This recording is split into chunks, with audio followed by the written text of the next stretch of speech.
Jim with Freedom Diggers coming to you once again. I tell you what, the weather around here has just been really lousy. Not to mention all of the smoke we're getting from the Canadian wildfires is making the air pretty bad. So I haven't been out in a long time. I'm going stir crazy over here. So I figured, you know what, it's about time I put out some more content for all my faithful subscribers, which I've gotten quite a few new ones. I really appreciate you guys, as well as all the folks that have hung in there for a long time through all of the various videos that I've put out. Some of them better than others, I will admit, but I'm a low-tech guy in a high-tech world, right? So let's jump right into today's subject. We're going to talk a little bit about why you should not always go by the target identification number that you see on the screen of your machine to help you decide whether you're going to dig a target, whether it's worth digging. And this is a pitfall that many of us do fall into. It's pretty common when you're new that you're going to want to, say, well, I'm just going for gold, or I'm just going for coins. Well, if you're going to try to narrow things down quite a bit, you're going to miss a lot of stuff. Keep in mind that those numbers on your screen are just one piece of information that you're getting from your metal detector, and it's a pretty reasonable guess in most all cases. Even with some of the most modern machines out there, I sure found that out with the Manticore. You got to dig a lot of stuff until you get used to a machine, definitely. On that note, I used to, when we were swinging White's machines, Nicole and I, she'd be on the other end of a park, but still within earshot, and I'd hear her machine, and I go, "Oh, that's nice and clean." I says, "You've got a quarter over there." And sure enough, she'd dig, and she'd go, "You're right, how'd you know?" Well, the reason I knew is because I had a lot of hours on the White's machines that we were using, the MX Sport and the MX7, and I knew the sound. The sound is going to really tell you a lot better than a number once you tune into your machine and you get used to those sounds. And you're going to know, you're going to be like, all right, that's a nice, even, straight tone with no breaks in it. That's a coin, that's silver. You're going to know. I'll give you another example, going back to the numbers stuff. My very first Barber dime was pretty deep. It was about 10 inches deep. Found it with my MX Sport, and it hit like 68, 69 was the VDI, the number.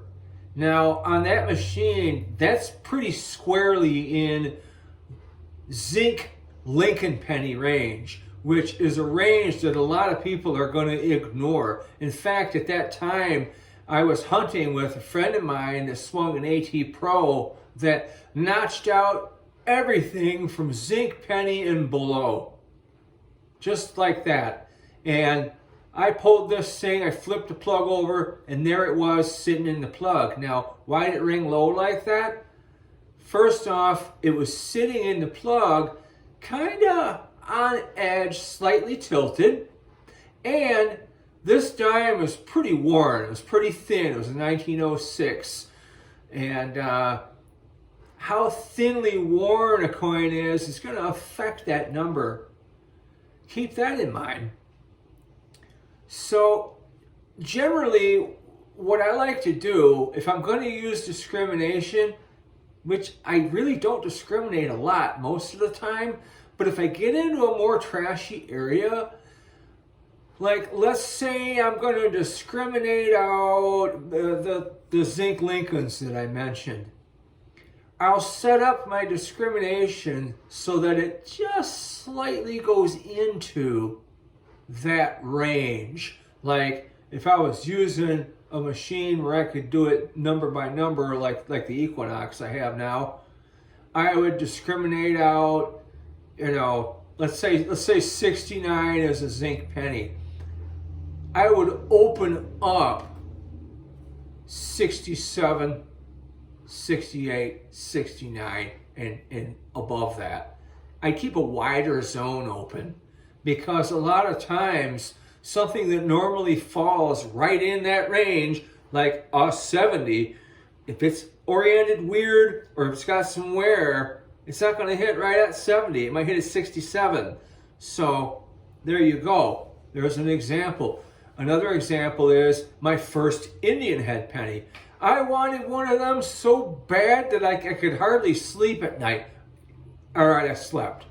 But I was talking to people, boy, I wish I'd find one of them. And nobody was saying to me, well, what machine are you using? What kind of sites are you hunting?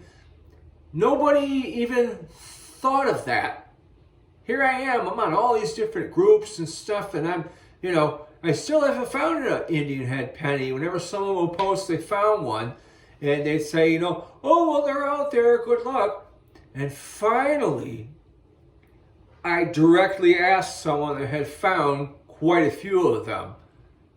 Dave Wise of the old White's Electronics field team. Guy is probably, out of anybody, I probably admire him the most in the metal detecting world. And he said, well, they hit right in the zinc penny range. I'm like, really? Now this is when I was still discriminating out that range because, I didn't want any of those. So sure enough, I opened up that range and went out. A couple hunts later, bam, first Indian head penny, it hit right in zinc penny range. Now, other stuff you'll be ignoring if you discriminate out certain numbers on your machine, of course, is gold rings, gold jewelry. All that's going to fall squarely in the zone of your shredded up cans, your pull tabs, your aluminum screw caps, stuff like that.